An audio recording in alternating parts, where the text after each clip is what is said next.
잠깐 기도하겠습니다. 성령 하나님, 이 시간도 성령님을 초청합니다. 성령님을 의지합니다. 우리에게 진리를 가르쳐 주옵소서. 아버지의 뜻이 무엇인지, 하나님의 선하시고 기뻐하시고 온전한 뜻이 무엇인지를 깨닫게 해주시고, 그 뜻을 따라 이 마지막 믿음의 여정을 걸어갈 수 있는 저희들 되게 하옵소서. 오늘도 말씀으로 우리를 만나주시고, 우리를 치유하시고, 우리를 회복시키시고, 우리를 새롭게 해주시옵소서. 오늘도 주님을 깊이 만나는 귀한 시간이 될 수 있게 도와주옵소서. 피곤을 이기게 해주시옵소서. 잘 이해할 수 있고 깨닫는 은혜를 허락하여 주옵소서. 예수님의 이름으로 기도합니다. 아모스서 3장 3절. 두 사람의 뜻이 같지 않은데 어찌 동행하겠느냐. 자, 오늘은 성령님과 동행하는 법을 배우라는 말씀을 가지고 함께 그 말씀을 나누려고 합니다. 자, 이 마지막 때 성령님과 동행하는 법을 배우는 것이 얼마나 중요하고, 성령님과 동행하는 법을 배우려면 무엇을 조심해야 되는지 어저께 집중적으로 이야기한 것을 반복하면서 또 이야기하려고 합니다. 그리스도인의 정체성에 대해서, 그리스도인은 누구인가? 다양한 말로 표현할 수 있지만 이 그리스도인의 정체성을 크게 두 가지로 표현할 수 있어요. 하나는 그리스도인들은 이 땅에서 나그네다. 자, 우리 한번 성경을 보겠습니다. 히브리서 11장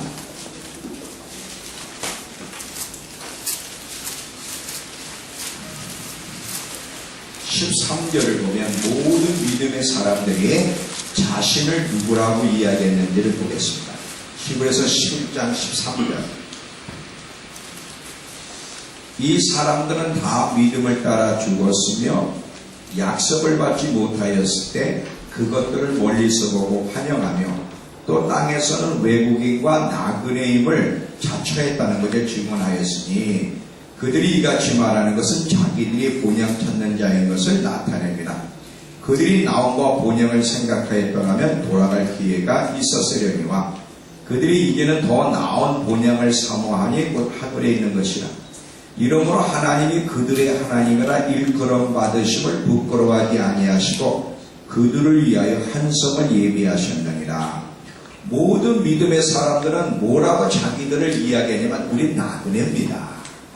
이 땅에서 천성을 향해 걸어가는 나그네의 순례자입니다. 근데 하나님이 그걸 얼마나 기뻐하시냐? 옳다, 나는 너희들의 하나님이다, 이렇게 얘기하시는 거예요. 이게 그리스도의 첫 번째 정체성이에요. 우린 이 세상에서 나그네 길을 가는 사람들이지, 이 땅에서 마음을 두고 이 땅에 뿌리를 내리고 더 나은 삶을 살아가려고 이 땅에 태어난 존재가 아니고, 만약에 그렇게 살아가려고 하는 자는 하나님과 원수가 될 것이다. 여러분, 누가복음 17장에 보면, 피도 마세요, 피라고 할 때 롯의 아내를 기억하라 하는 말이 있어요. 성경에 기억하라는 말이 그렇게 많지 않아요. 꼭 기억해야 될 부분에 가서만 몇 번 얘기했는데, 롯의 아내가 중요해서 기억하라는 것이 아니라 롯의 아내의 행동, 그 아내가 왜 소금기둥이 됐느냐. 소돔과 고모라 도성에 하나님 불과 영으로 심판할 때 그가 나오긴 나왔지만 결국은 소금기둥이 된 것은 뭐냐면 이 세상에 대한 미련 때문에 돌아보지 말랬는데 돌아와서 소금기둥이 됐는데, 그 롯의 아내를 기억하라는 거예요. 하나님 백성이 세상에 미련을 두고 나그네의 삶을 살게 할 때 어떻게 불화가 치료를 만날 수 있는지를 이야기하는 거예요. 목동 하나가 돼지들을 쫙 끌고서 도살장으로 가는데, 목사님 한 분이 보니까 너무 신기한 거예요.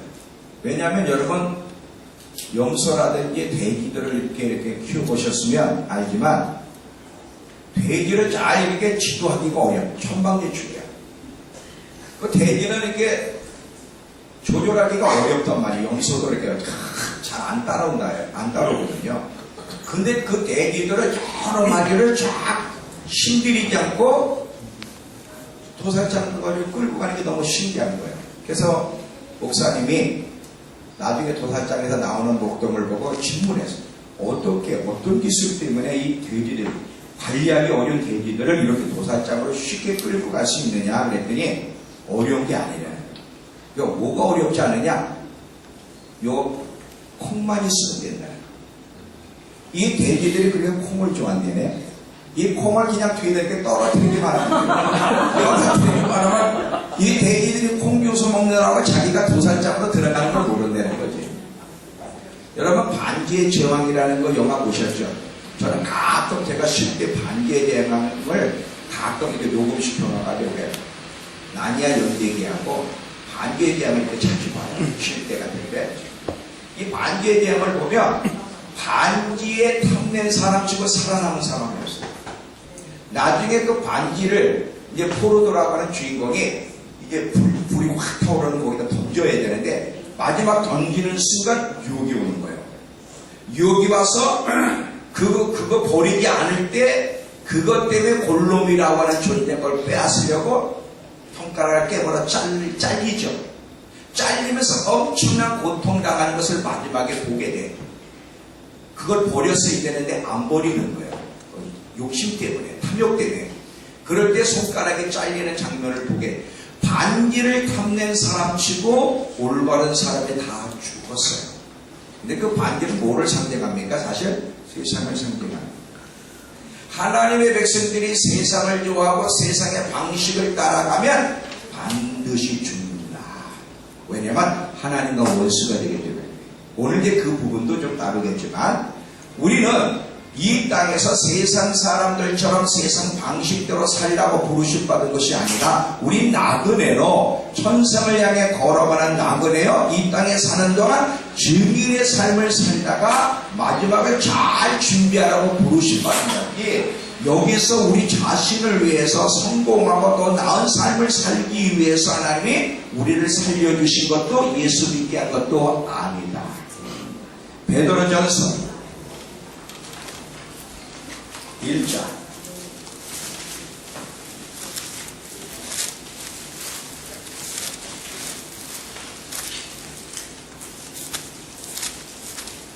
1절 보시면 예수 그리스도의 사도 베드로는 본도 갈라디아, 갑바도기아, 아시아와 비두니아에 흩어진 나그네들, 그 나그네들에게 지금 이 편지를 하는 거야. 모든 그리스도인들은 나그네라는 걸 이야기하고 있는 거죠. 17절에 외모로 보시지 않고 각 사람의 행위대로 판단하시는 이를 너희가 아버지라 부르죠. 너희가 나그네로 있을 때를 두려움으로 지내라.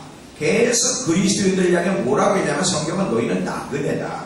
나그네 길을 조심해서 걸어가라. 로세아나를 보라. 왜 소금기둥이 됐느니 조심하지 않고 세상에 미련을 줬기 때문이다. 한순간도 너희가 나그네라는 거 잊지 말라. 이게 첫 번째 주님의 경고고요. 두 번째 그리스도인이 아주 더 중요한 정체성이 있는데 그건 뭐냐면 하나님과 동행하는 사람들이 그리스도인입니다. 그리스도인은 하나님과 동행하는 사람, 다시 말하면 하나님과 함께 여정을 걸어가는 사람, 다시 쉽게 말하면 성령님과 동행하는 사람들이 그리스도인들이에요. 여러분 에녹을 보면 그 에녹 시대에 많은 사람들이 다 하나님 앞에 심판받고 죽을 때에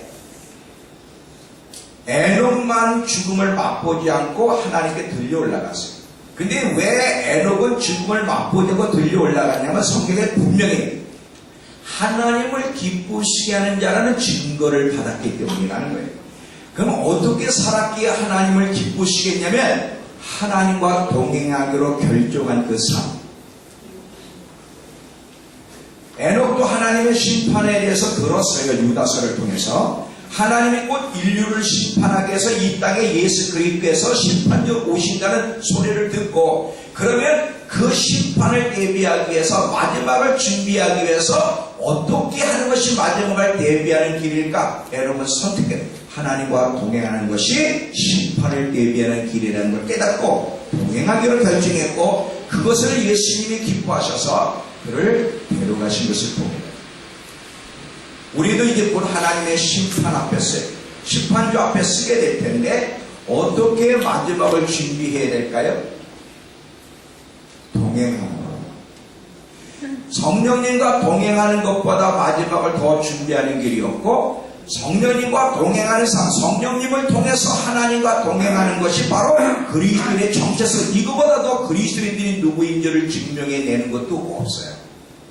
근데 문제가 있어요. 하나님과 동행하려면, 성령님을 통해서 하나님과 동행하려면 반드시 조건이 있는데, 성령을 근심시켜서는 안 된다는 거예요. 성령을 근심시킨다는 것이 단순히 근심에 고통을 안겨다 준다는 얘기예요. 한번 제가 이거 저번 작년에 7월달에 와서 이야기를 했어요. 근심이 뭔지.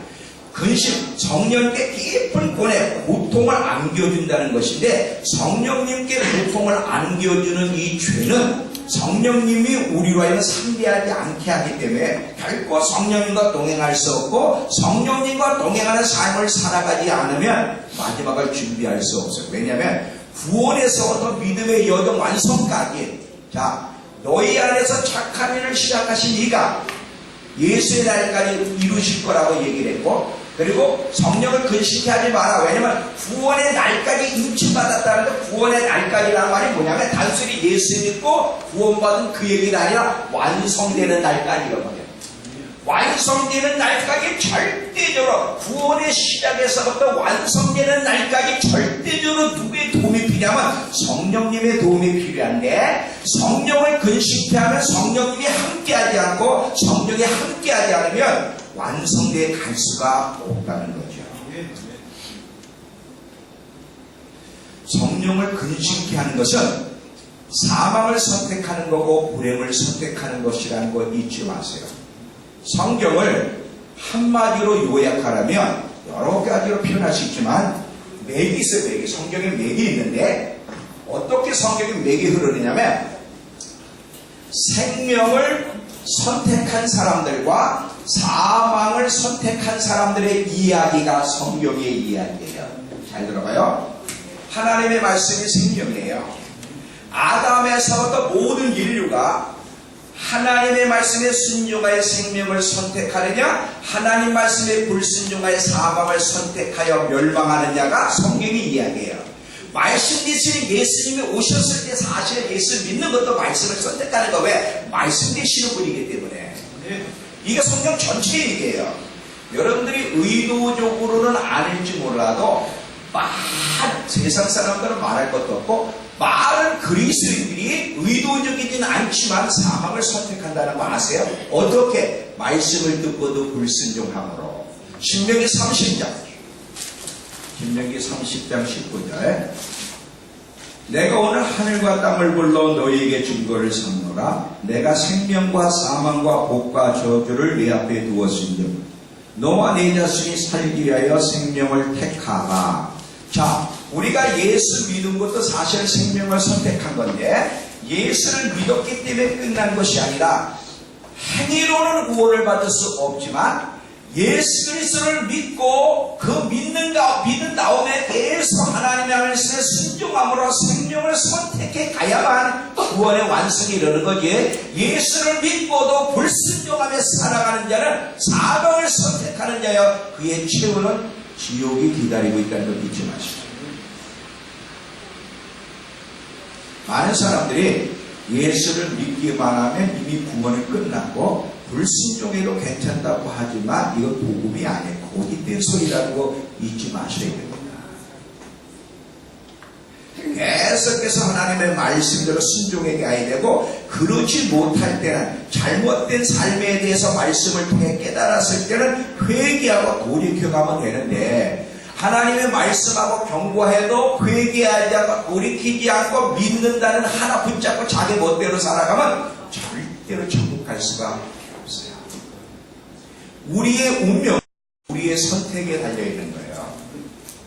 내가 하나님 말씀에 대해서 어떤 선택을 하냐. 하나님 말씀을 들었어요. 성령을 근심케 하지 마라. 어떤 것들이 성령을 근심케 하는지를 쭉 이야기했어요. 그러면 이제 말씀대로 순종함으로 생명을 선택해 가야 되는데 하나님의 말씀을 듣고도 불순종함으로 사망을 선택하는데도 뭐라고 착각하냐면 난 예수 믿었기 때문에 언제든지 천국 갈 거야. 거짓된 안전석에 빠져있는 그리스도인들이 얼마나 많은지요.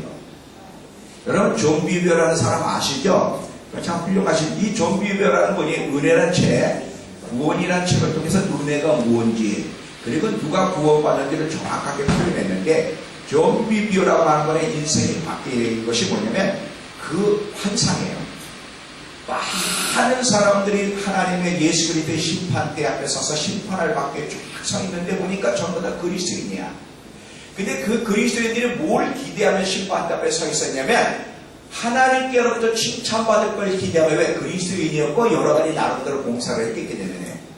근데 전부 다를 향해서 예수님이 모른다고 할 때 그들 속에서 나타난 그 두려움과 공포를 보면서 이분이 그러면 예수를 믿는다는 게 뭘까? 믿는다고 고백했어도 그리스도인들이 지옥 갈 수 있다면 은혜란 말은 무슨 뜻이고 진정 구원이 뭔가 그걸 고민하면서 성령께서 깨닫게 해주셔서 쓴 책이 은혜란 책이고 구원이란 책이에요. 읽어보세요. 진짜 은혜가 뭐냐? 이 가짜 은혜와 진짜 은혜의 차이점이 뭔지를 여러분들이 정확하게 알려면 그 책을 한번 읽어보시오. 많은 그리스도인들이 고짓된 안전 속에 있어요. 여기서 깨달으면 다행인데 심판탑에서는 심판탑에서 깨달으면 그때는 기회가 없어. 그때 통곡 외에는 주어지는 것이 없다는 사실을 기억하면서 진리가 무엇인지를 알고 진리 위에 서서 걸어가지 않으면 평생 거짓된 것에 속아서 주님을 만날 거라는 것을 잊지 마시면서 우리 계속 말씀을 선택해 가야 돼. 진리가 무엇인지를 배워 하나님이 당신의 뜻을 전달하며 잘못된 걸 회개하고 말씀을 선택해 감으로 천국을 향해 가는 거지. 하나님 말씀을 듣고도 순종하지 않으면 의도적이진 않지만 지옥을 향해 가는 것이라는 거 잊지 마시기 바랍니다. 그러면 성령을 근심하지 말라는 말을 지금 배웠어요.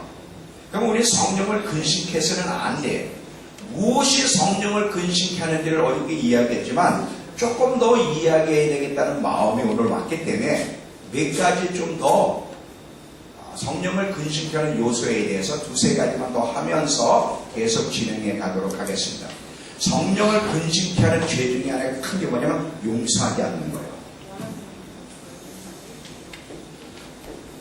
용서하기를 미루는 거, 안 하는 것보다 미루는 거. 자, 이게 어떻게 성령을 근심케 하고 큰 죄냐면 인간은 대체적으로 여러분 작은 일에도 쉽게 상처를 받고 나쁜 감정의 지배를 받는 사람들이 우리예요. 그렇죠? 그래서 조그만 말과 어떤 행동에서 쉽게 상처를 받아서 막 용서가 안 되고 미워하며 힘들어하는 것이 우리 모습이라는 거지. 그렇다고 사실 감정, 이 나쁜 감정을 다스릴 수 없는 건 아니야. 힘들지만 성령의 도심으로 얼마든지 나쁜 감정을 다스릴 수 있는데 문제는 우리가 이 땅에 살면서 상처 안 받을 수 없어요.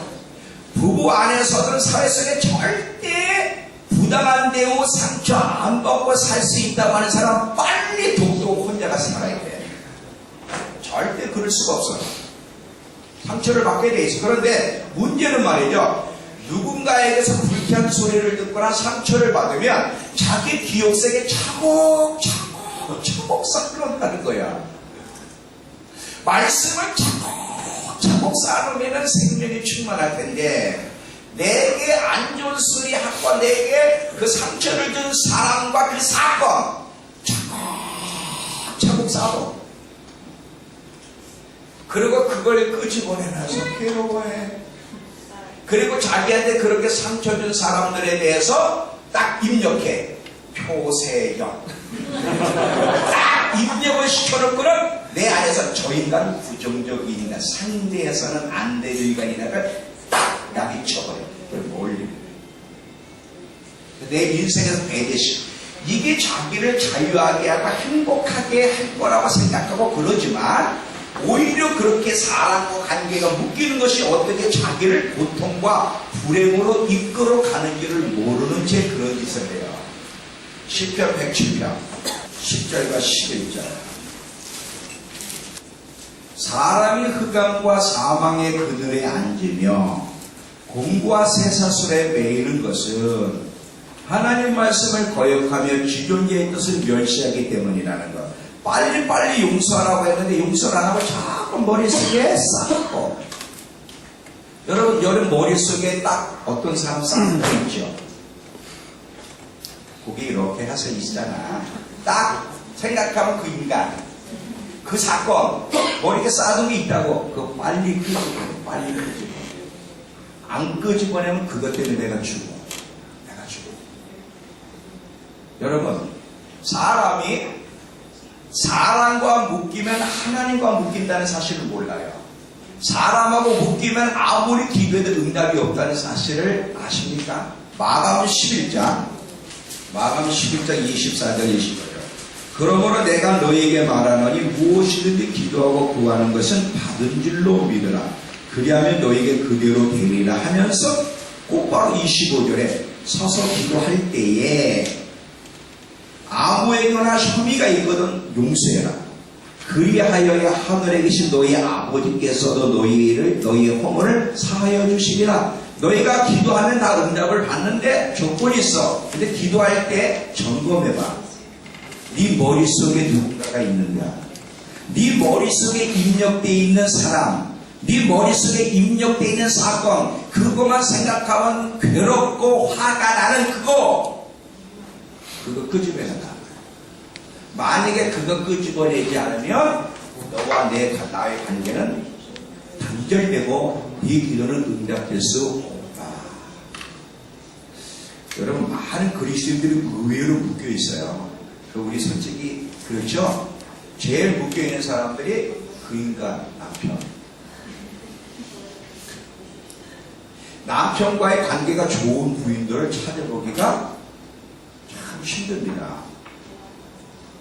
제일 머릿속에 있는 인간이 표세혁이야. 신집사님에게 표세혁. 여기 없으니까 내가 얘기해. 잘 들어보세요. 어떤 사모님이 자기 간증을 하는데 만약에 우리가 누군가를 머릿속에 집어넣고 용서하지 않고 차곡차곡 쌓아놓으면 그게 암덩어리가 되고 나를 죽이는데, 로마서 3장 23절을 보면 모든 사람이 죄를 범하였음에 하나님의 영광이 이르지 못한다는 경고장이 붙어있고, 죄의 삭은 사망이라는 경고장이 로마서 6장 23절에 경고장이 있어요.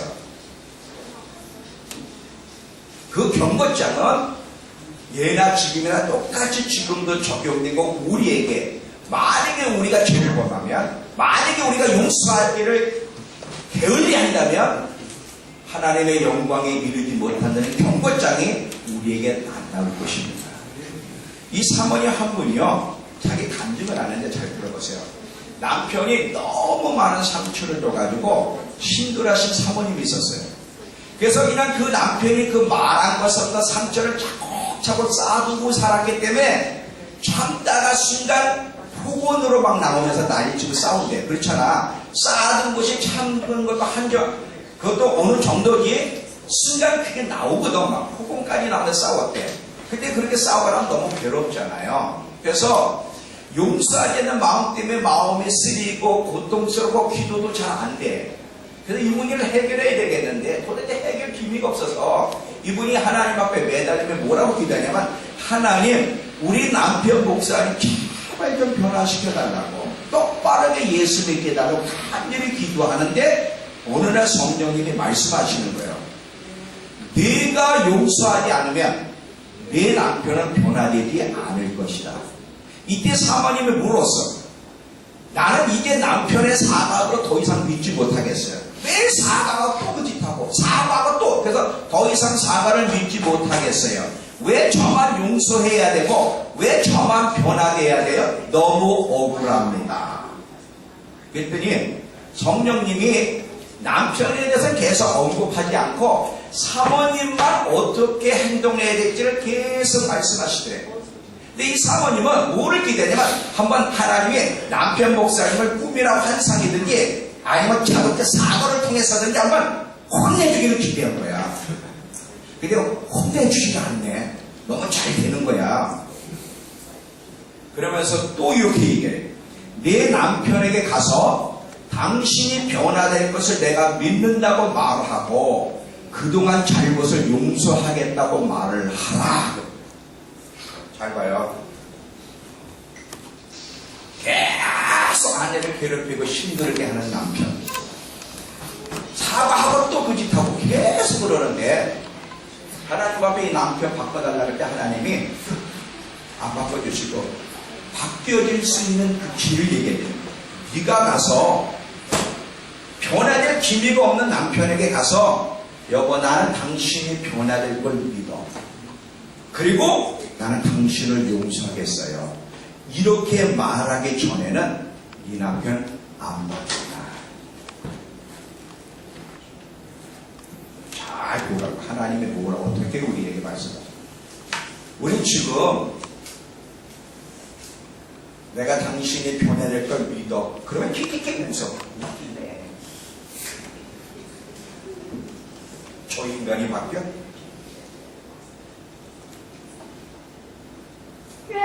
우리는 기도를 어떤 면에서 잘못하고 있어요. 그렇잖아요. 지금 여러분 시부모, 며느리, 남편 바꿔달라고 기도하는데 가서 그 나를 아프게 한 사람에게 난 당신이 바뀔 걸 믿어요. 그러면 난 당신이 어떻게 행동하든 용서하겠어요. 그렇게 하는 사람이 있나? 여러분, 사랑하기로 결단할 때, 사랑하는 법을 배울 때 상처 안 받으면서도 사랑을 배울 수 있을까? 그런 건 없어. 사랑을 배우려면 반드시 상처받을 각오를 해야지 그게 두려우면 절대 사랑하는 법은 배웁니다. 다른 사람들을 용서하기를 빨리빨리 용서하기를 미루고 거절할 때 그것이 성령을 근심케 하고 사탄을 향해서 나를 괴롭혀달라고 문을 여는 것을 성령님이 가르쳐 주시더래요. 내가 너에게 들어가길 원하냐? 사단이 너를 지배하길 원하냐? 선택해라. 선택해라. 잘 들어보세요. 우리가 그 상처받는 상황을 우리가 조절할 수는 없어요. 학대를 받든지 상처받든지 우리가 조절할 수는 없지만 그 일을 만났을 때 어떻게 반응할지는 우리가 조절할 수가 있어. 용서할 거냐 용서하지 않을 거냐는 우리가 선택할 수 있다 이거지. 상처받는 건 우리가 선택이 아니야. 그거는 예수 믿는 사람도 고통과 부당한 상처를 받았걸 우리가 조절할 수 있는 건 아닌데 그 상황을 만났을 때 어떻게 반응할 것이냐는 우리가 조절할 수 있다는 거야. 이해가 되시죠? 빨리빨리 용서하기로 선택하고 빨리빨리 화해하기를 선택하고 사랑하기를 결단해 살아가지 않으면 오히려 그것이 나를 괴롭혀요. 여러분, 저 남편이 나를 괴롭힌다고 생각하지만 아니다. 잘못된 선택이 자기를 괴롭히고 있는데 자기의 잘못된 선택이 자기를 괴롭힌다고 생각을 하지 않고 나를 괴롭힌 저 사람, 시부모, 며느리, 남편이 나를 괴롭힌다고 생각하는 거예요. 이게 착각이죠.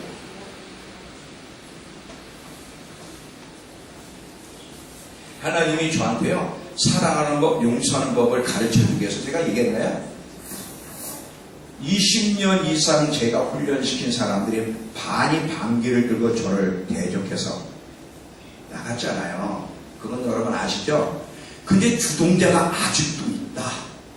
잘 봐. 아유, 이 주동자가요 저 끝에 이렇게 가운데 딱 앉아가지고 다 일어나서 찬양하는데 걔는 안 일어나. 내가 걔나 그래서 넘어서 확 따지가 나. 그 인간은 안 일어나는 거예요.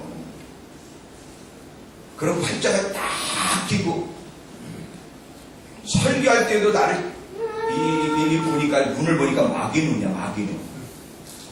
딱 이러고 나를 째려보고 이러고 있는데 그게 설교가 돼? 안 보려고 그러는데 눈을 딱 보면 그 인간이 눈에 보이는데 그것도 저 사이드에 앉아있는 게 아니라 가운데 딱 앉아가지고 모든 성들이 무너나 다 일어나 찬양하는 게 이러고만이 안 일어나고. 이야, 그 인간이 아직 2년 동안 버티고 앉아있는 거예요. 누가 그 사람을 거기에 배치시켰을까? 누가? 하나님이.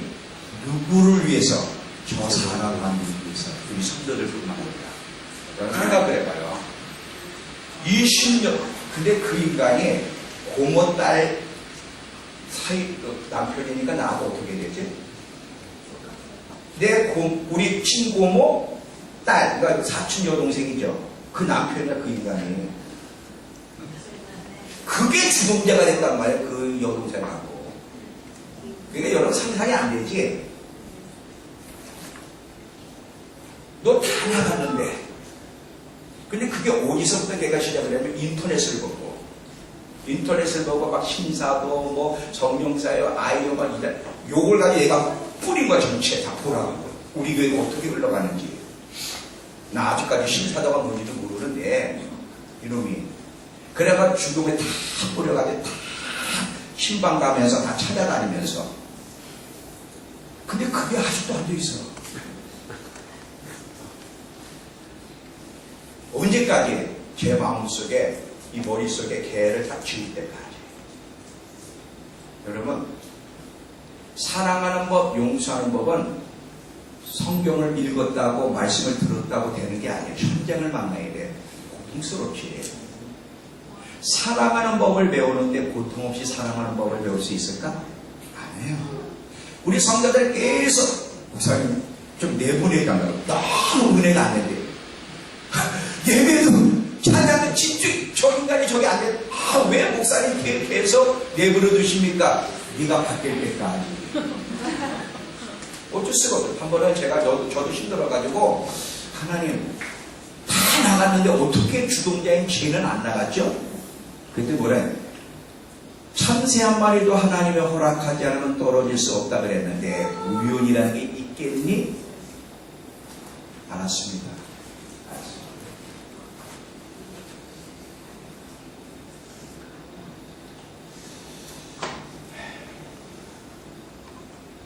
그래서 제가 선택할 수 있는 게 있어요. 최선을 다해 이제 선을 선택해야 되잖아요. 예. 밥 먹고 가라. 우리 밥 먹는 것부터 그 옆에 원수하고 밥을 먹을 수 있겠습니까? 예, 밥 먹고 가라. 근데 너 내 앞에 와서 먹어라. 내가 너를 보면서 편안해져야 되니까.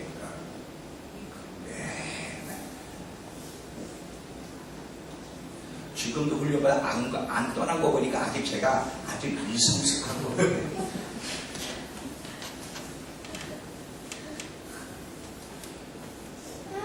고통과 대가 없는 가치 있는 것은 가치는 없는 것, 가치 있는 것들은 고통과 대가를 통해 얻어지는 거예요.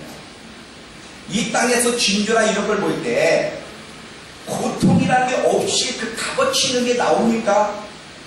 없잖아요. 영적인 것도 마찬가지예요. 근데 우리 고통이 너무 힘드니까 그걸 거부한단 말이지. 빨리빨리 용서하기를 거절하고 미룰 때 그게 성령을 근식의 성령을 고통을 갖다 주는 거예요. 하나님이 가장 싫어하는 사람 중에 한 사람이 뭐냐면 용서하기를 게을리하다. 무지하게 종의 비유 알죠?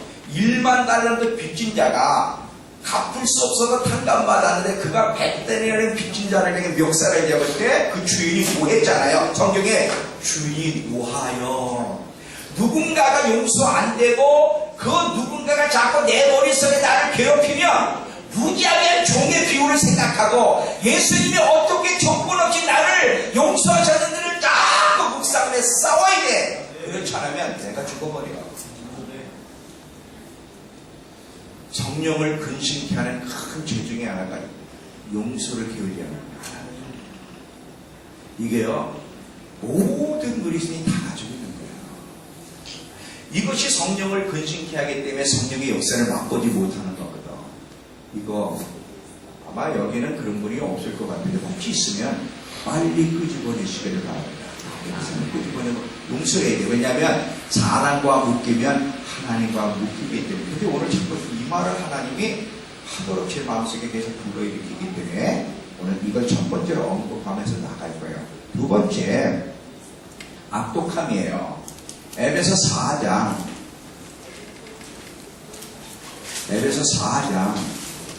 자, 29절부터 다시 읽으면 무릇 더러운 말을 내 입 밖에서 내지 말고 오직 덕을 세우는 데 소용되는 대로 선한 말을 하여 듣는 자들이 은혜를 끼치게 하라. 하나님의 성령을 근심케 하지 말라. 그 안에 너희가 구원의 날 완성되는 날까지 인지심 받았다. 그러면서 계속해서 이야기하기를 너희는 모든 악독이 처음에 나와요. 이게 왜 처음에 나오는지 조금 설명할게요. 모든 악독한 마음과 노함과 분냄과 떠드는 이건 다툼이라고 했죠. 다툼과 비방하는 것을 모든 악의와 함께 버리고 서로 친절하게 하며 불쌍히 여기며 서로 용서하기를 하나님이 그리스도 안에서 너희를 용서같이 하라. 여기서 지금 악독함을 버리라. 악독. 이 악독함에서 모든 악의 열매, 분노, 다툼, 이런 모든 것들이 이 악독에서부터 나오는 열매. 첫 번째 악독이 나오는데, 이 악독이란 말은 뭐냐면 쉽게 말 긍정적으로 보지 않으려는 마음의 상태. 사람은 긍정적인 부분과 부정적인 장점과 단점이 있는데 악독한 마음을 갖게 되면 긍정적인 면을 안 봐. 저는 절대 선하지 않다고 믿으며 말을 해. 그게 우리의 약점이야. 자, 악독한 마음을 가지면 장점이 90%고 단점이 10%인데도 단점을 너무너무 크기 때문에 장점이 보이질 않아요. 이게 악독이에요. 선한 것을 보기보다 실수와 흠을 더 크게 보려고 하는 마음의 상태. 이게 참 놀라운 게요. 세상 사람들에게 언급해야만 이게 맞을 것 같은데 에베소 교회를 향해서 언급하고 있다는 것이 놀라운 거예요. 그리스도인이 그렇게 산다는 거지. 자, 쉽게 말하면 부부 사이에 만약에 부인들한테 남편의 장점을 5가지만 이야기하려면 쫙쫙쫙쫙 얘기할 수 있는 사람이 윗사람이나 될까? 남편 장점 5가지 얘기하라 그러면 머리를 쥐어 짜야 돼. 안 나오니까 짜서 생각을 많이 해야만 한두 개 나와.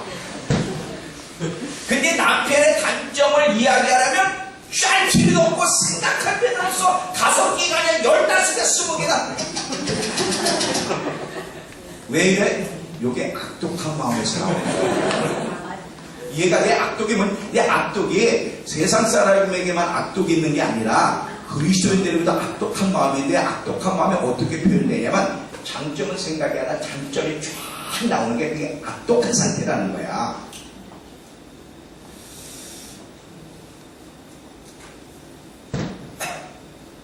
우리 집사람이 최미숙이에요.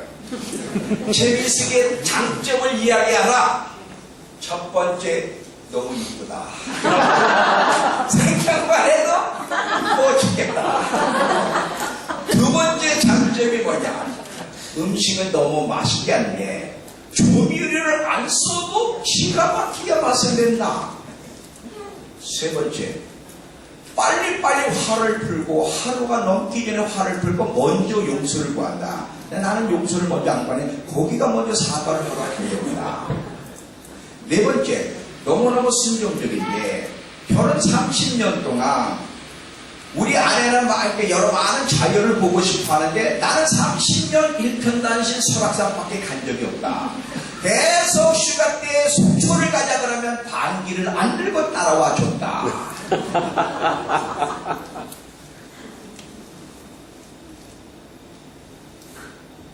다섯 번째, 우리 아내는 며느리와 사이가 너무 좋다.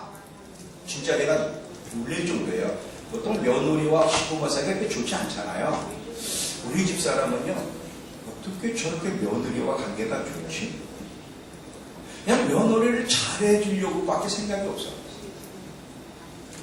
제가 볼 때도, 이야, 참 놀랍다. 그냥 쩍하면 어디 나가면 며느리 못 사줄까? 우리 며느리가 다음 주가 생일인 것 같아. 근데 벌써 생일 선물을 벌써 얼마나 많이 받았는지 몰라.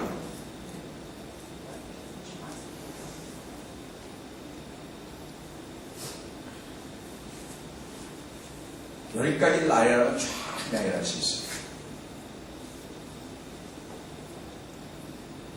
사람은 장점을 나열하려면 잘 안 돼, 부부 사이에. 근데 단점을 나열하려면 그냥 죽어요. 이게 악독한 마음이야. 이 악독은 성령을 근심케 한다. 절대 그런 악독한 마음을 가지서는 안 된다는 거예요.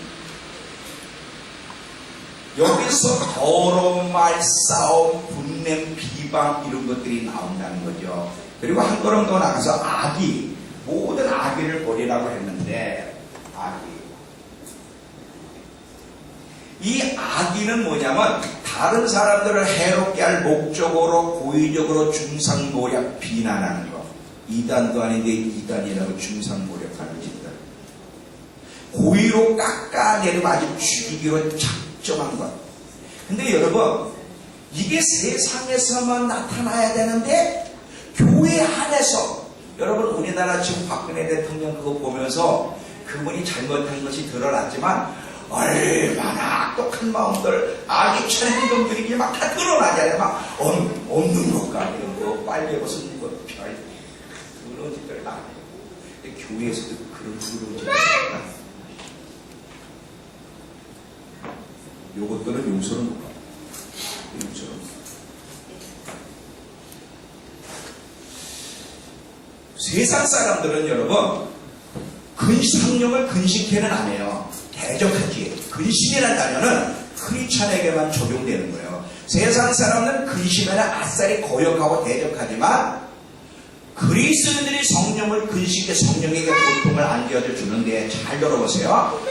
성령님, 우리 그리스도인들은 성령님을 모시고 사는 성령의 집이야. 성령의 전이야. 바울이 계속해서 너희 안에 누가 계신가? 너희가 누군가? 너희는 성령을 모시는 집이고 전이기 때문에 절대 성령을 근심해서는 안 된다는 걸 계속해서 얘기를 해. 잘 들어보세요. 만약에 여러분 집에 귀한 손님이 오셨다 그러면 기본적으로 존경과 예의를 표하기 위해서 어떤 행동을 하냐면 처음 딱 가자마자 애들부터 단둘이 합니다. 오늘 우리 집에 귀한 손님 왔으니까 절대 소리 지르고 싸우고 안 돼. 애들부터 단둘이 시키고 여보 오늘은 휴전합시다. 오늘 휴전. 우리 귀한 손님이 왔으니까 오늘은 휴전이야. 오늘 우리 말도 좀 원성도 높이지 말고. 뭐 왜 그런 행동을 하냐면 그게 바로 그 귀한 손님에 대한 존경과 예우의 모습이잖아요. 단점이 남아도 조심하는 게. 우리 안에는 귀한 손님이 오셨어요. 최고의 귀한 손님이 누구예요? 성령님이에요. 최고의 귀한 손님이 오셨는데 그분을 의식하면서 말도 조심하고 생각도 행동도 조심해야 되는 것이 당연하고만 그분이 귀한 손님이 오셨는데 없는 것처럼 안 오신 것처럼 말하고 행동한다면 이것보다 더 성령을 모독하는 일이 없다. 불행한 거예요. 조금이라도 성령님이 우리 안에 계시다는 의식이 있다면 이렇게 살 수가 없지요. 왜 우리가 오랫동안 신앙생활에도 변화가 없고 성장이 없고 성령의 임재와 역사를 경험하지 못하느냐면 성령이 없는 것처럼 안 보시는 것처럼 막 행동하고 말을 하게 되는 거예요.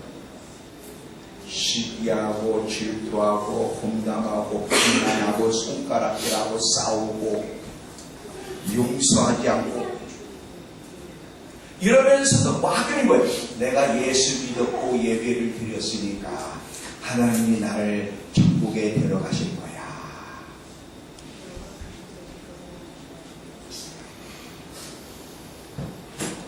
잘 들어보세요.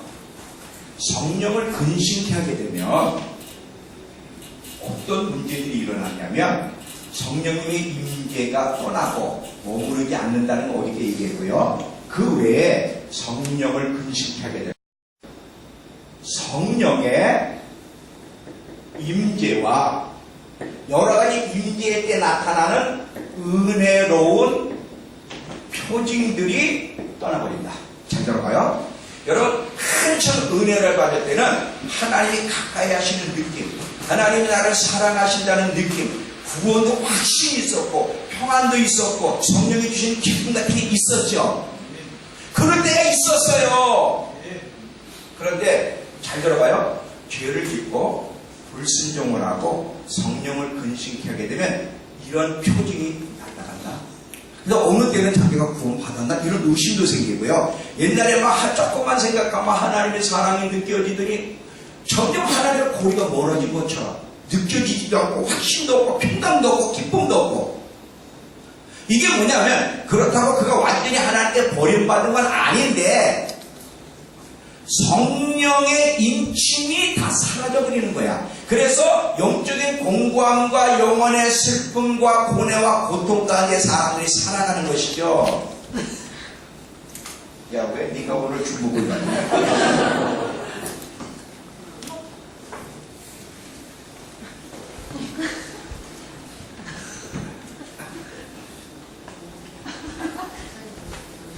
이해가 되세요? 아멘. 봐요. 성령을 근심케 하면 성령님이 임하셨을 때 우리에게 주셨던 모든 은혜로 표징이 다 날아가버려요. 이게 힘든 거거든. 두 번째는 어떤 일이 문제냐면 성령님의 은혜가 떠나면 우리 둘 중에 하나의 소욕에 붙잡히게 돼. 성령의 소욕, 은혜가 내게 임하면 그 은혜가 나를 올바르게 이끌어 가는데 성령의 소욕이 떠나고 육체의 소욕이 나를 지배하기 때문에 예수 믿는 사람들도 그렇게 마음이 강팍하고 못된 생각, 못된 말, 못된 짓들을 하는 이유는 뭐냐면 은혜가 떠날 때 마음이 강팍해져서 나오는 모습들이거든요. 그러니까 육체의 지배를 받으며 살게 되는 거예요. 성령을 근심하게 되면. 이건 불행한 거예요.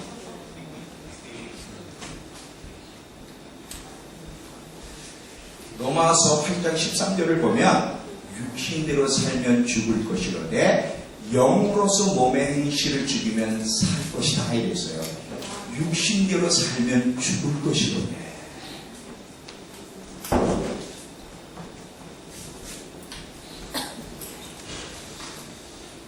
성령을 근심케 하면 마귀를 향해 문을 열어가는 나를 공격해달라고 잊지 마세요.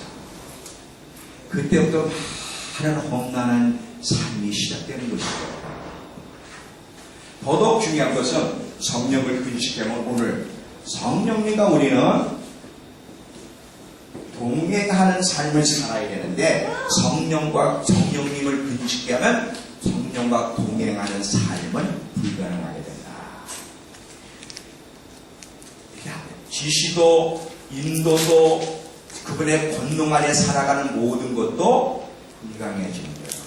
아까 제가 그리스도의 정체성 두 가지를 얘기했죠. 하나는 우리가 나그네다. 또 하나는 하나님과 동행하는, 성령님을 통해 하나님과 동행하는 사람이 그리스도인이에요.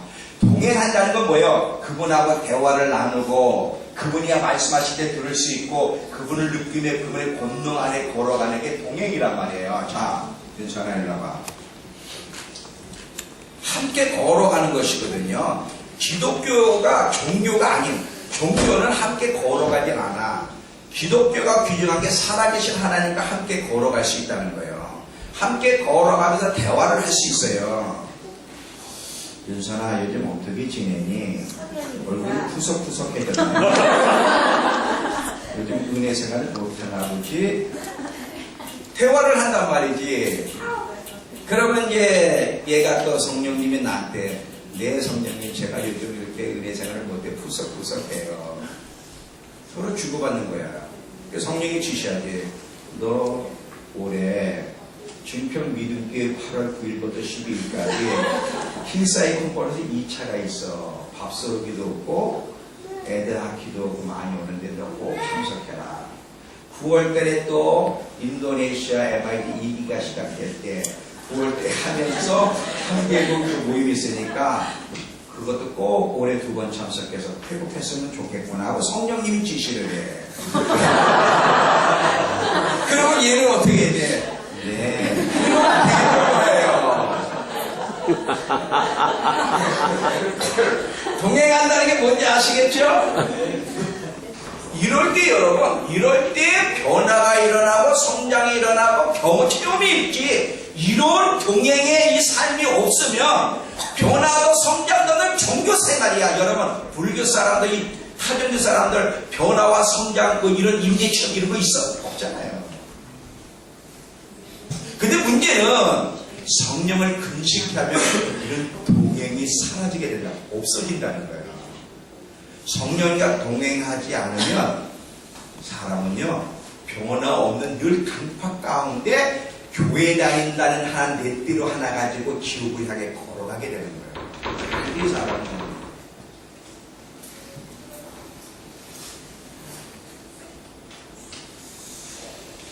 그분이 우리의 보호자가 되셔야 되고 우리 조언자가 되셔야 되고 마지막까지 우리를 인도해 주셔야 돼요. 성령님과 동행하게 되면 어떻게 보호해 주시는지 두 사람 예를 드릴게요. 여러분 사도행전 그냥 제 얘기 들으세요. 마리아와 요셉이 이제 예수를 임신했잖아요. 임신했을 때 누가 죽이려 그러죠? 헤롯이 죽이려 그러니까 성령님이 어디로 피신해 있으라 그래? 애굽으로 피신해 있으라 그러죠? 애굽 피신해 있다가 나중에는 다시 돌아가라 그럴 때 나사렛으로 가라. 계속 성령님이 동행하는 그들에게 어디로 가라? 피신하고 이렇게 지시를 하면 보호를 해주신단 말이지. 성령님과 동행하게 되면 마지막 때도 어떤 위험이 있는지 그리고 어떻게 보호를 받을 수 있는지를 지시를 하기 때문에 성령과 동행하는 삶이 마지막 때는 굉장히 중요하다는 거예요. 저는요 이방 여인 중에 수냄 여인이 제일 부럽다. 열왕기 하 4장 8절 이후부터 보면 이 수냄 여인이 나와요. 이방 여인. 이 수냄 여인은 알죠? 엘리사가 그 집 앞을 늘 지나가니까 자기 남편하고 의논해서 그 하나님의 사람 엘리사가 이게 지나가는데 좀 쉴 수 있는 공간을 마련해달라 그래서 쉴고 먹고 자고 할 수 있는 공간을 마련해 준단 말이죠. 그래서 엘리사가 너무 고마워서 이 집에 뭐가 필요한지를 알아봐라. 오랫동안 결혼했는데도 자녀가 없다 그래서 그 자녀를 위해 기도했더니 자녀가 생겼죠. 생겼는데 자녀가 자라다가 죽었단 말이에요. 아버지 들판에 아버지 일하는 데 갔다가 죽었는데 하나님이 살려줬거든요. 다시. 근데 살려준 것만으로 끝나는 게 아니라 이제 이스라엘이 죄를 져서 기근을 만날 텐데 엘리사를 보내서 수냄 여인을 피신에 가 있으라고 얘기를 해요. 한번 보겠습니다. 열왕기하 8장. 이방 여인에게 이렇게까지 주님 보호를 해주세요. 열왕기하 8장.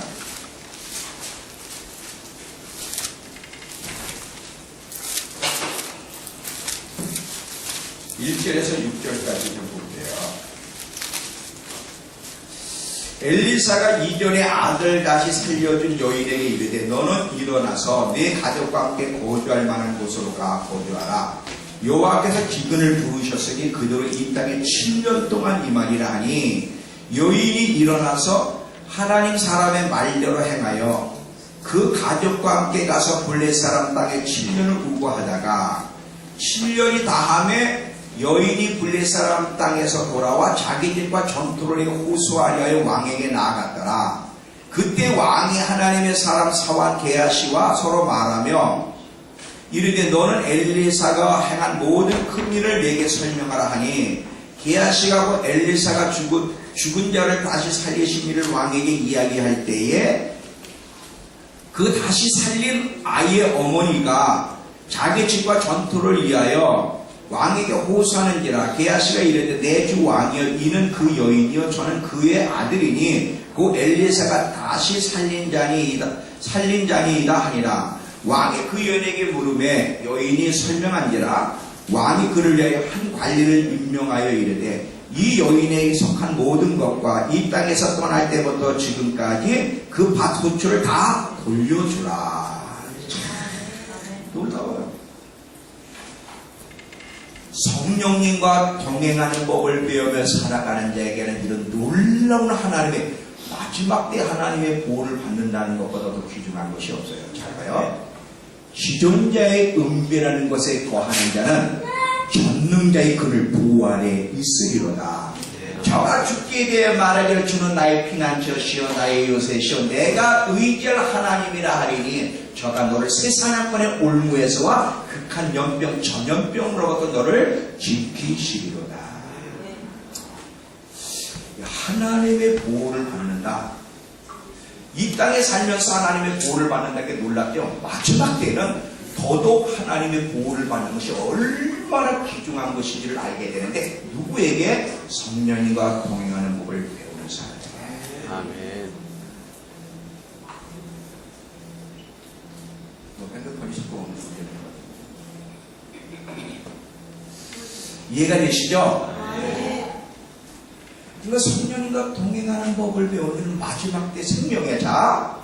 우리가 많은 것을 배울 수 있어요. 교회에서 중보기도 하는 법, 전도하는 법, 뭐 여러 가지 배우는 거 다 귀중하지만 사실 교회에서 그리스도인들이 가장 첫 번째로 배워야 될 것이 있다면, 최우선적인 것이 있다면 성령님이 누구신지를 알아가고 성령님과 동행하는 법을 배우고 성령의 충만함을 힘입는 것보다 더 우선적이고 중요한 것이 없는데 마지막 때는 너도 이것이 시급하다. 이것이 없으면 다른 건 다 헛거니라. 이해되시죠? 그러면 성령님과 동행하는 법을 배워야 되는데 성령이가 동행하는 법을 무시하고 성령을 소홀히 하면 교회가 어떤 식으로 전락하는지를 이야기할게요. 아까는 성령을 근신할 때 그리스도인들에게 일어날 수 있는 일들에 대해서 얘기했고 이번에는 그리스도인들뿐 아니라 성령과 동행하는 법이 뭔지 모르고 성령에 대해서 무시하고 소홀히 대하면 교회가 어떤 식으로 전락하는지를 이야기하는 거예요. 이해가 되시죠? 첫 번째, 종교 분위기만 남는다.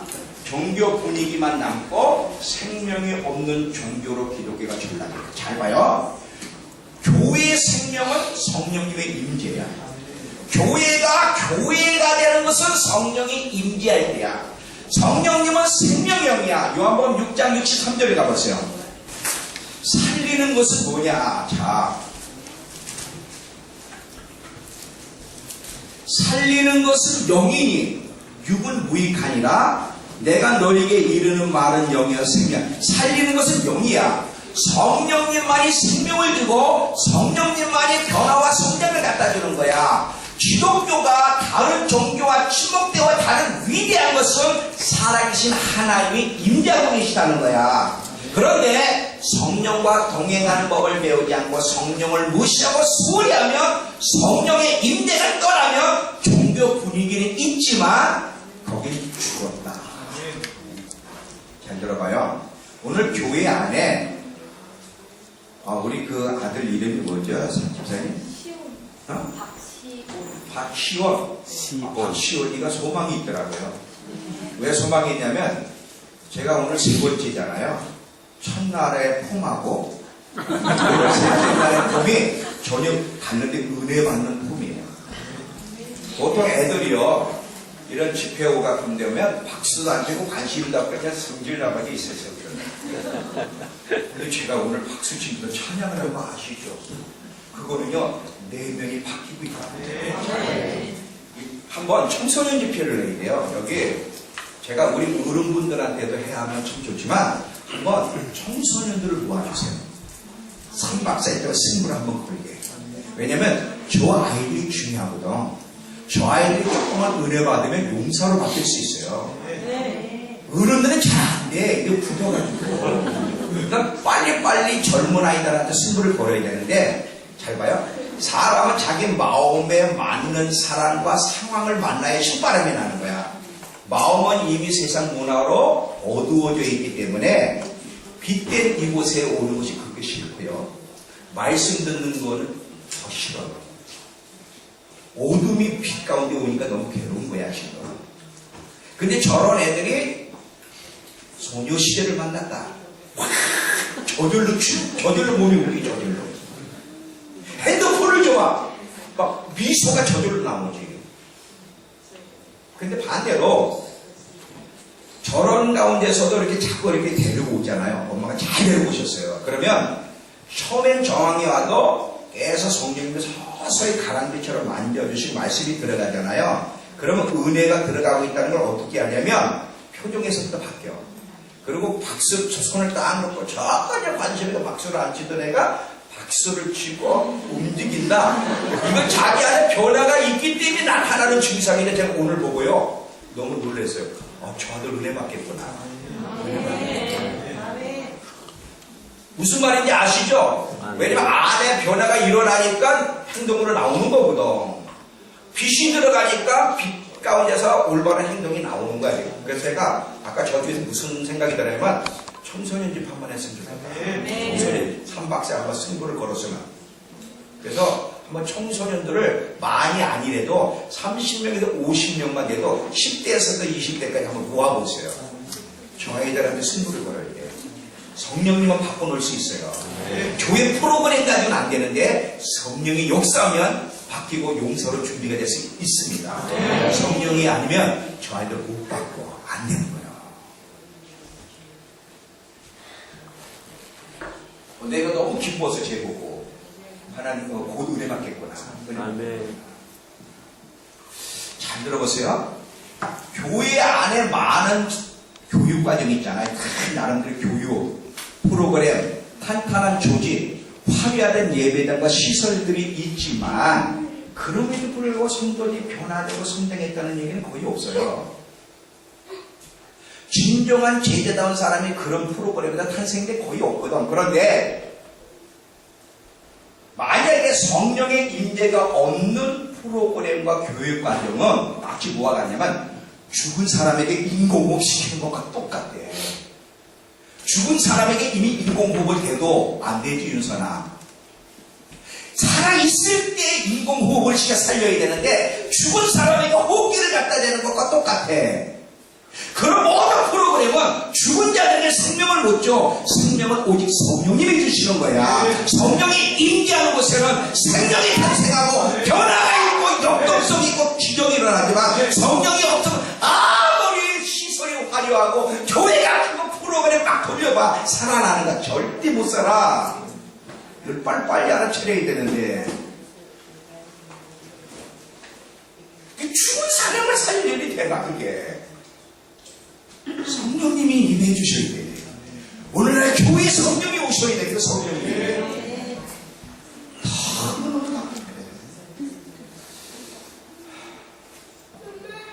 성령을 소리하게 되면 성령이가 동행하는 법이 무엇인 줄 모르게 되면 교회는 종교로만 남아요.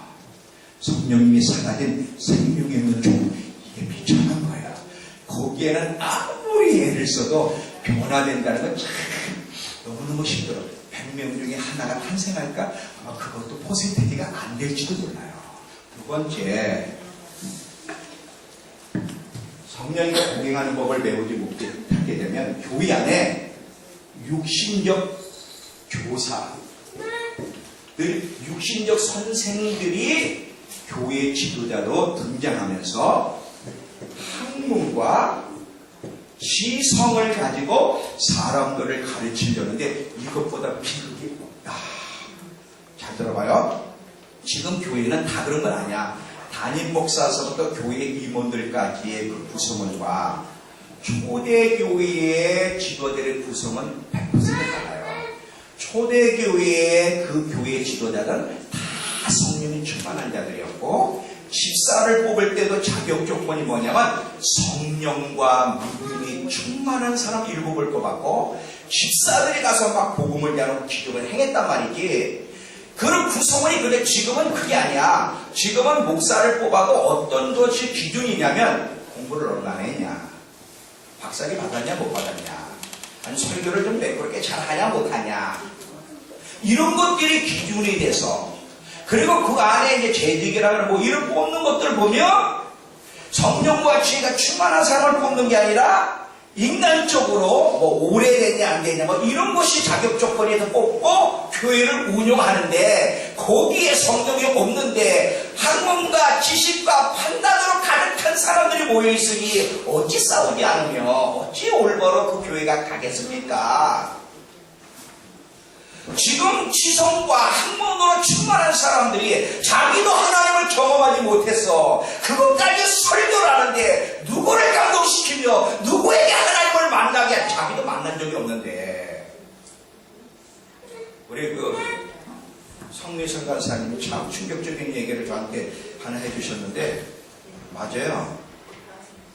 고향에 어느 교회 갔더니 시골교회 어느 목사님이 이제 주일날 설교를 듣는데 설교하면서 계속 그런데 믿든지 말든지 자기가 설교하면서 믿든지 말든지 뭐 하는 소리야 그게 지금. 그러면 성도들이 거짓말시켜도 믿으시죠 이러는데 믿든지 말든지 그러고 혼자 떠들고 끝나더라고요.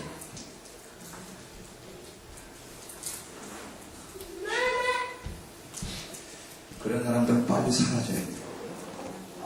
왜냐하면 자기만 혼자 죽는 게 아니라 얼마나 많은 영혼을 지옥에 보냅니까? 선생 된다는 게 참 무섭다는 걸 요즘 와서 깨달아. 아무나 선생 되는 거, 아무나 목사 되는 거 아니에요.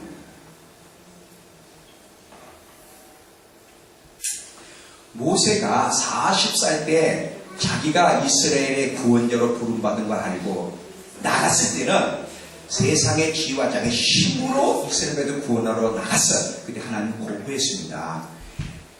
40년 동안 광야에 나가서 인간적인 세상적인 지혜와 힘 다 사라지고 그 가시던 곳에서 하나님을 만나고 하나님의 지팡이를 가지고 등장을 했지 학문과 지성으로 등장한 적이 없어요. 초대교회도 무슨 프로그램이 있었던 게 아니고 모세가 무슨 프로그램을 가지고 좋은 프로그램을 가지고 등장한 게 아니에요. 성령과 함께 등장을 했어요. 성령과 함께.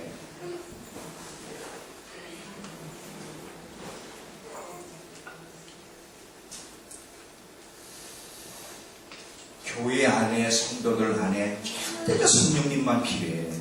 성령님이 있고 탄탄한 조직 프로그램이 있으면 의미가 있는데 성령의 임재가 없는 프로그램, 교육과정, 탄탄한 조직은 무의미한 거예요. 아무 쓸모가 없어요.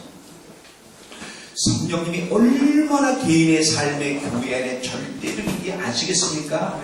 얼마나 성령님이 무시당해 고통을 당하고 있는지. 성령님과 동행하는 법을 배우지 않는 세 번째, 진리를 깨달을 수가 없어요.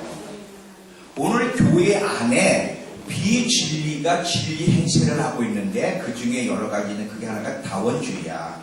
지금 한국교회요 유명한 목사님들이 이 다원주의 WCC가 그거예요. 모든 종교 안에 나름대로 다 진리가 있고 구원이 있다. 꼭 예수만 믿어야만 구원이 있는 게 아니에요. 이런 소리를 하면서 지금 함께 연합하자는 거거든요. 이게 다원주의란 말이죠. 어떻게 이런 더러운 것이 교회의 진리로 선포되고 있고 잘못된 구원관이나 성령론 이런 잘못된 지식들이 진리 행세를 하고 교회 안에 딱 오는데 왜 이런 일이 벌어지냐면 성령의 조명이 없는 지성이라고 하는 것은 인간 자체가 하나님의 올바로 진리를 깨달을 수 없는 게 인간이에요. 하나님이 인간에게 지성을 줬어요. 지성이 나름대로 필요한데 하나님이 인간에게 지성을 주신 것은 하나님이 어떤 분을 정확히 알게 하기 위해서 주신 게 아니야. 성령의 조명이 있을 때만 지성의 의미가 있지 성령의 조명이 없는 지성은 쓸모가 없어. 왜냐하면 하나님을 올바로 알고 진리를 올바로 알려면 성경을 쓰신 진리 되신 성령의 역사가 있어야 되는 거야. 성령의 역사가 있을 때 모든 지식과 학문이 의미가 있는 거지. 신학에서 조직신학, 구약학, 신약학 해도 성령님이 조명해주지 않으면 잘못된 구원과 잘못된 지식을 붙잡고 잘못된 것을 가리키고 잘못된 길을 갈 수밖에 없는 거예요. 절대로 성령의 도움이 있어야 되는 거예요. 아멘.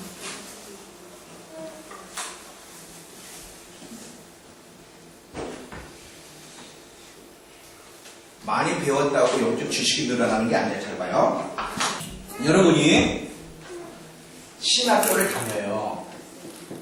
또 교회 안에서 여러 가지 성경 프로그램이 있어요. 이거는 하나님에 대한 지식은 쌓일지 모르지만 영적 지식이 쌓여야 되는 것이 아니다. 영적인 지식은 성령님의 조명을 받아 배울 때만 영적 지식이라는 게 늘어나지, 성령의 역사가 없이는 하나님에 대한, 기독교에 대한 지식은 쌓일지라도 영적 지식은 존재하지 않는다. 아무리 교회가 잘 돌아가도요, 성령이 없는 교회는 하나님보다 죽어있는 거예요. 살았다는 이름을 가지고 있으나 죽은 자다.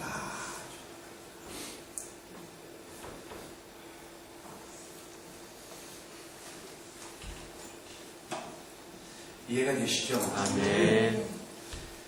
하나님이요, 요즘 저한테 제가 계속 지금 또 하나 기도하고 있는 게 뭐냐면, 성령님이 어떤 분이 더 가르쳐 주십시오. 요즘 그냥 하나님 이렇게 말씀을 이렇게 깨닫게 해주시는 건 재미가 붙었는데 더 알게 해주세요. 성령님이 누구시죠?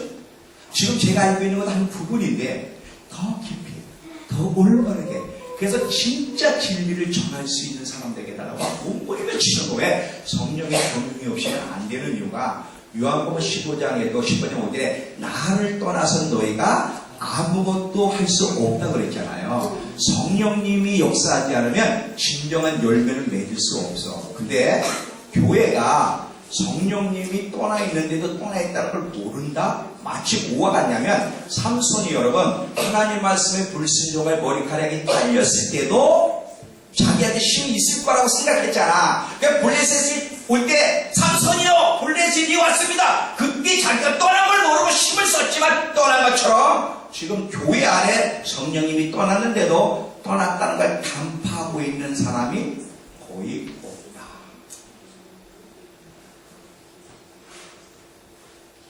이게 무서운 거예요. 이것보다 더 비극이 없어요. 찬양 가사에는 성령님이 언급돼요. 설교에서도 성령님이 언급돼요. 사도신경에도 성령님이 언급되지만 그러나 성령의 임재는 없어요. 이게 비극이야.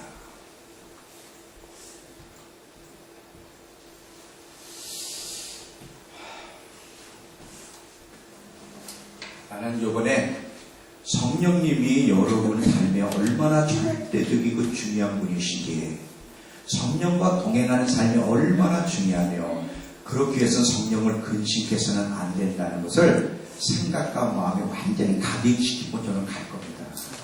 이 하나만 여러분이 각인되고 그렇게 살려고 노력한다면 성공이에요. 아멘. 자, 잘 들어보세요. 마지막 때는 사람은 둘 중에 한 영의 지배를 받게 되는데, 세상의 영의 지배를 받든지 성령의 지배를 받든지, 사람은 둘 중에 하나의 지배를 받지 이것도 아니고 저것도 아닌 것은 없다. 고린도전서 2장 12절. 우리가 세상의 영을 받지 아니하고 오직 하나님으로부터 오는 영을 받았으니 이는 우리로 하여금 하나님께서 우리에게 은혜로 주신 것들을 알게 하려 하심이라. 이 두 영은 서로 대적을 해요. 세상의 영에 붙잡히면 세상의 노예가 되고요. 그러면 하나님 백성답게 살아갈 수 없게 되는 거예요. 이스라엘 백성이 430년 동안 애굽의 노예가 됐던 것처럼 솔로몬이 세상의 영에 붙잡혀서 결국 평생 세상의 노예로 살다가 실패를 마치고 마지막 때 회개한 것처럼, 삼손이 드릴라라는 세상 영이 때문에 눈이 빠지고 실패한 것처럼, 여러분 세상의 영의 그 힘은 세다. 우리 지금 세상을 가까이 할 때 뭐가 그렇게 큰 문제일 거냐 생각을 하지만, 이 세상의 영의 지배를 받으면 노예가 되고, 노예가 되면 불행해지는 거예요. 솔로몬처럼 겨우 구원받아 돌아올 수만 있으면 좋은데, 대마라고 하는 사람은 영원히 돌아오지 못했어요. 세상의 영이 하는 일 가운데 하나가 뭐냐면 하나님을 대적하고 하나님에 대해 영적인 일에 대해 무관심하게 만들고 하나님으로부터 멀어지게 만들고 영적인 일에 실증과 권태를 느끼게 하는 것이 세상의 영이 하는 일 중에 하나예요. 여러분, 바닷물을 끌어들이는 게 달의 인력이 바닷물을 끌어들이듯이 세상의 영에 붙잡히면 그리스도인들도 세상에 끌려가요. 하나님의 영에 붙잡혀 있는 세상의 영에 붙잡히면 점점 하나님에 대해서 실증을 느끼며 이제 신앙이 미지근해지면서 완전 세상으로 끌려가게 된단 말이에요. 두 가지는 같이 안 해. 서로 대적해. 하나님과 하나님의 자녀들이 세상에 붙잡혀서 세상 방식대로 사는 것을 절대 용서하지 않고 미워한다 할 때. 근데 많은 그리스도인들이 교회 가요. 세상으로 끌어들이려고 현안이 돼 있어요. 그건 안 되는 거예요. 여러분, 예수님을 누가 십자가에 못 박고 죽였어요? 세상이 죽였어요. 삼손, 솔로몬 누가 실패하게 했습니까? 세상이요. 예수님을 광야에서 시험할 때 누가 시험해서 사단이 세상 천하 만국을 가지고 시험했잖아요. 세상은 만만한 상대가 아니다. 성령의 지배를 받지 않으면 아무리 믿음 생활 잘했던 사람도 결국 세상에 끌려가는데 예수님이 분명히 마지막 때가 되면 제2의 노아 시대가 될 거라고 분명히 이야기했어요. 마태복음 24장 37절서부터 42절까지 노아의 때와 같이 인자의 임함도 그러하. 예수님이 올 때 노아의 때와 같이 제2의 노아의 시대가 될 거라는 거예요. 홍수전에 노아가 방주에 들어가던 날까지 사람들이 먹고 마시고 장가들고 시집가고 있으면서 홍수가 나서 그들을 다 멸하기까지 깨닫지 못하였으니 인자가 올 때도 사람들이 이러다가 다 깨닫지 못하고 망한다는 거야. 그때 두 사람이 함께 밭에 있음에 한 사람은 내려가고 한 사람은 버려둘 것이요. 두 사람이 맷돌질을 하고 있음에 하나는 내려가고 하나는 버려둘 것이니라. 그러므로 깨어있으라. 어느 날에 너희 주가 임하는지 너희가 알지 못한다. 참 조심하면서 살아야 되는 거예요. 돈 버는 것도 공부하는 것도 직장 다니는 것도 다 필요가 중요한데 그런 세상 것 때문에 영적 생활이 흐트러지고 우선순위가 뒤바뀌고 인생의 목표가 사라지고 땅의 것에 마음을 두게 되면 안 된다. 안 된다. 정신을 바짝 차서 여러분 날마다 성령이 충만하게 되면 자기에게 주어진 시간 한가한 시간에 하나님을 가까이 하고 하나님께 골몰하게 되고요. 세상의 영에 붙잡히면 자기에게 주어진 자유시간에 하나님을 가까이 하는 것이 아니라 세상의 것을 만지작거린다. 어느 영이 나를 붙잡느냐에 따라 그 방향으로 가고 그것을 주구하게 되는 거예요. 근데 사람은 하나님도 좋고 세상도 좋고 이런 게 없어. 하나를 좋아하게 되면 하나가 싫어지는 거야. 잘 봐요. 사람은 그 중심에 뭐가 있느냐가 거기에 대해 조음을 갖게 되고 관심을 갖게 되고 시간을 들이는데 세상을 사랑하고 좋아하는 사람은 상대적으로 하나님 것이 싫어지고 하나님에 대한 조음이 있는 사람은 상대적으로 세상 것이 싫어져. 서로 반대야.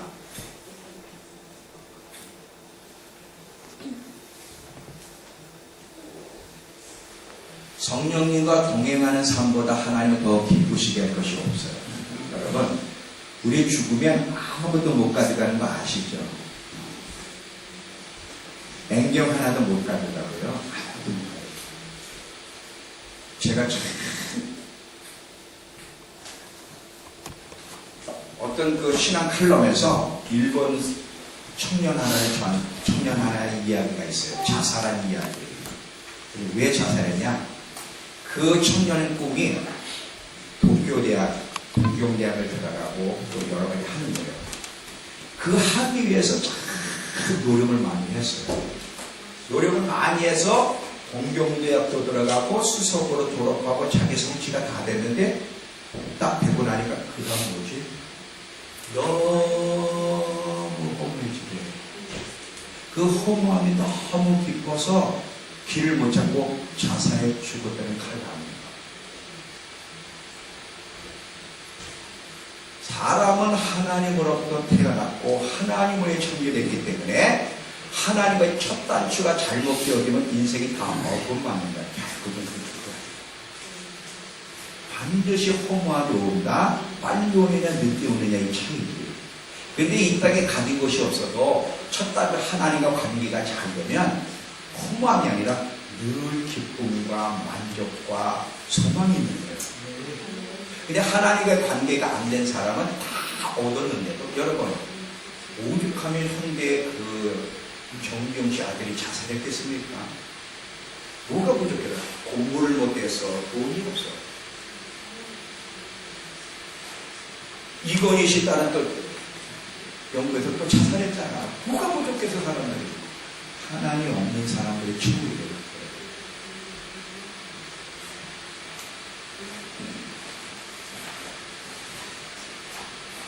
이제 세상 사람들이 하나님 없이 소망이 없이 자살하고 싶어하는 자들에게 그리스도인들이 소망이 있다는 걸 보여줘야 되는데 그리스도인들 자체가 세상을 따라가면서 자기들 자체가 허걱거리니까 세상에 하나님을 보여줄 수가 없는 거예요.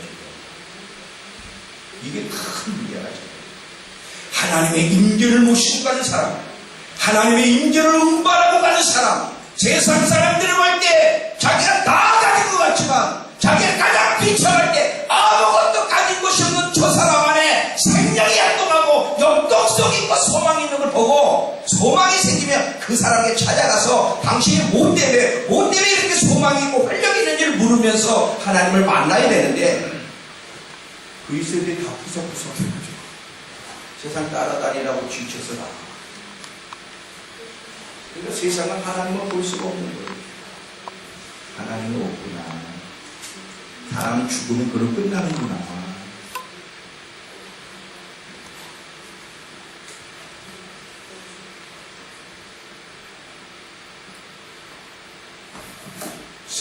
그리스도인들은 성령과 동행하는 사람. 아브라함 시대 때는요, 많은 이방인들이 아브라함을 봤어요.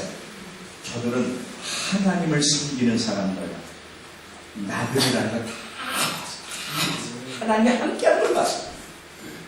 이삭을 통해서도 하나님이 함께하시는 걸 봤고, 요셉을 통해서도 하나님이 함께하시는 걸 봤고, 다니엘을 통해서도 하나님이 함께하시는 걸 봤고, 믿음의 사람들을 통해 세상 사람이 하나님을 봤다면 지금은 못 봐. 그게 큰 성령과 동행하는 삶보다 아름다운 일이 있을까? 이 성령과 동행하려면 훈련하는 만큼 원하는 만큼. 그래서 여러분 아까 제가 윤성이하고 선현이하고 예를 드렸지만 훈련을 해야 돼. 틈만 있으면 주어지는 시간만 있으면 자꾸 초점에 맞춰지면서 자꾸 대화를 해야 돼. 성령님 지금 뭐라고 말씀하시는 거죠? 나한테 이런 문제가 지금 있는데 이거 어떻게 해결을 해야 돼요? 왜 나는 이렇게 기도하는데도 은혜가 못 느껴지고 기도가 잘 안 되나요? 자꾸 질문을 하고 그분이 뭐라고 하시는지 듣고 그분이 말씀을 순종하면서 자꾸 함께 걸어가는 훈련, 성령과 동행하는 훈련을 하게 되면 처음에는 못 느껴지고 안 보이니까 잘 모르겠는데 자꾸 훈련하면 그게 실제가 돼서 그렇게 되고 그런 하나님의 임재를 경험하게 되면 사람들이 알아요. 이것만이 마지막을 준비하신 길. 이 성령이 붙잡아 주시고 보호하시고 이끌지 않으면 사람의 마지막 이 여정을 간다는 건 진짜 어려워요. 요즘 한국에요. 많은 목사님들이 넘어졌어요. 여자 문제로 넘어졌고요. 돈 문제. 안 걸린 사람이 없어요. 여러분 그 라이즈업이라고 하나? 라이즈업. 아, 내가 발음이 안 좋은가? 라이즈업. 라이즈업이라고 유명한 청년 있죠?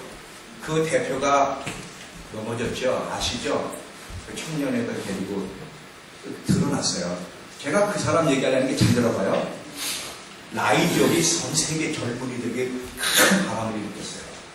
인도네시아에서 작년에 8월달인가 나이적 준비를 하고 있다가 한 달 전에 이게 드러났어. 그 아이가 고백한 거예요. 근데 그 아이는 사실은 그 목사님을 좋아해. 근데 주위에 있는 사람이 이제 터뜨린 거야. 한순간 다 사라졌지. 어마어마한. 근데 그게 왜 그러냐면 저도 그럴 수 있다. 사람은 욕망이라는 게 있어요. 근데 욕망을 올바르게 써야 되는 자꾸 이 타락한 본성에 나쁜 쪽으로 욕망을 쓰도록 충동을 하거든. 선한 의지와 나쁜 의지가 같이 작용하는데 성령님과 동행하게 되면 성령의 충만함 속에서 성령의 통제를 받으면 은혜가 나를 붙잡으면 악한 의지의 욕망이 있어도 그게 나를 이끌지 못하고 결국 선한 의지가 이끌어 가는데 아무리 훌륭한 분이고 아무리 큰 교회를 하고 해도 성령과 동행하는 법을 날마다 배우고 성령에 충만하며 성령에 붙잡히지 않으면 악한 의지가 나를 붙잡기 때문에 죄를 짓게 되는 거고 저도 마찬가지고 모두가 마찬가지예요. 마지막까지 깨어있지 않으면 안 돼요. 나는 그분을 보면서 나를 봤어요. 나도 뜰 텐데. 기분 나쁘세요? 나도 뜨겁네. 아멘. 저분이 나한테 교훈을 주는 것 같아요. 목사님은 나처럼 되지 마세요. 조심하세요. 그런 경고를 주는 것 같아요. 근데 대부분요, 넘어질 때는 오래전부터 주님과 관계를 소홀히 한 것이 결국은 뒤에서 나타나는 거야.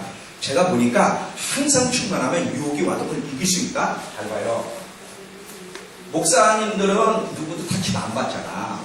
저녁에 딱 설교 준비하면 이걸 딱 보면 이 안에 마음만 보면 얼마든지 야동성도 다 볼 수 있잖아요. 그건 뭐 다 볼 수 있고요. 게임도 할 수 있고. 근데 누가 보는 게 아니잖아. 마음만 보면 그리고 욕망이라는 게 있는데 그 욕망이 나를 자꾸 끌고 간단 말이지. 근데 순간순간의 충동과 생각과 욕망이 와도 성령이 충만하면 통제가 되는데 성령이 충만하고 성령과 동행하는 법을 배우지 않으면 통제가 안 돼.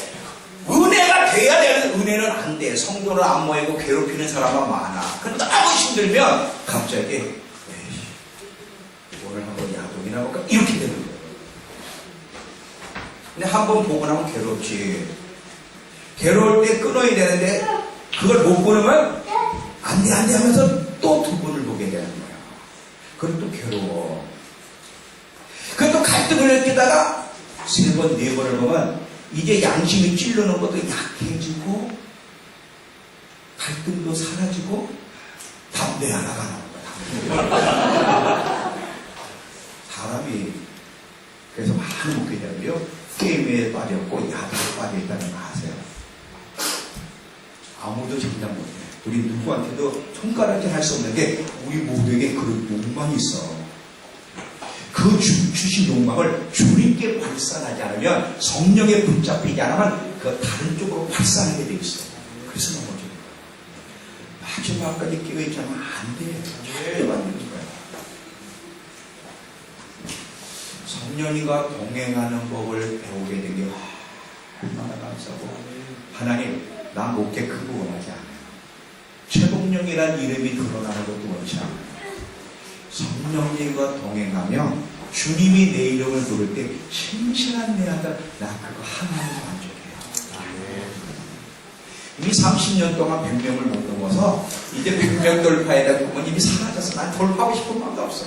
내가 돌파하고 싶은 것이 있다면 주님을 사로잡는 거야. 주님 마음에 사로잡힌 그 외에는 소망이 없어졌어요. 성령과 동행하려면 조심해야 될 것이 있습니다. 두 가지만 하고 마칠게요. 하나는 순종하는 삶을 살아야 돼요. 사도행전 5장 사도행전 5장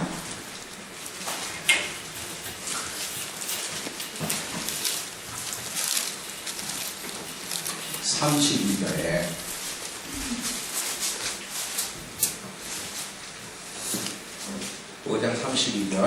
우리는 이 일의 주인이요 하나님의 자기에게 순종하는 사람들에게 주신 성령도 그러하니라. 순종하는 자에게 성령이 오셔요.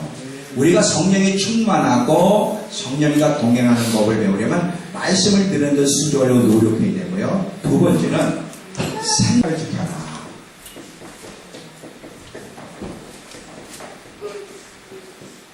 자, 이게 생각을 지키는 게 얼마나, 이 생각은 마치 성소와 같아. 사람의 중심 부분이 생각 마음이잖아요. 이게 성소 같아. 예수님이 성전이 더러울 때 불로 엎었잖아요. 정화시키기 위해서. 그 마찬가지로 시즈키야 왕을 여러분 보면 시즈키야 왕이 딱 가니까 성전이 막 우상으로 가득 차 있어. 그래서 시즈키야 왕이 제사장 레위들을 정결케 하고 성전을 정화하는 작업을 쫙 합니다. 성전을 정화하는 작업을 딱 하고 나니까 하나님이 그에게 등장하고 함께 해주세요. 그게 어디 있냐면 적어드리니까 읽어보세요. 역대하 29장 4절에서 14절, 열왕기 하 18장 6절 7절인데 열왕기 하만 보겠습니다. 역대하 29장 4절에서 16절하고 열왕기 하 18장 6절 7절, 열왕기 하만 볼게요. 6절 7절. 곧 그가 여호와 앞에 연합하여 성전 정화를 하고 여호와 앞에 연합하여 그에게서 하나님께 떠나지 아니하고 여호와께서 모세에게 명령 것이 계명을 지켰더라. 그랬더니 7절에 여호와께서 그와 함께 하시네.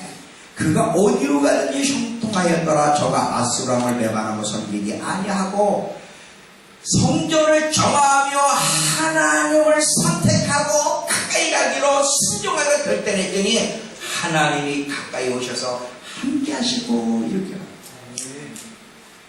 성령과 동행하려면 생각을 지키는, 이 생각은 5만 가지로 많잖아요. 미워하는 생각, 음란한 생각, 더러운 생각들. 이 생각들이 들어올 때 빨리빨리 날려서 생각을 정결하게 하고 자꾸 순종하는 삶을 살아가려고 애를 쓰고 성령을 근심케 하는 것들이 모으기를 배워서 그런 것들을 고쳐서 계속 주님을 기쁘시게 하려고 애를 쓰면 성령님이 함께 해주시고 동행하는 삶을 통해 보호하시고 인도하시고 축복하시고 믿음의 여행을 잘 걸어갈 수 있도록 이끌어 주시니 가장 최우선적으로 배워야 될 것은 성령을 통해 성령을 얻으면 승리지만 성령을 얻지 못하면 다른 걸 다 가지고 있어도 그 사람은 실패다. 그래서 성령을 근심케 해드리는 것이 문제를 찾아서 그 죄들을 하나씩 끊어나감으로 성령과 동행함으로 마지막을 승리할 수 있는 저와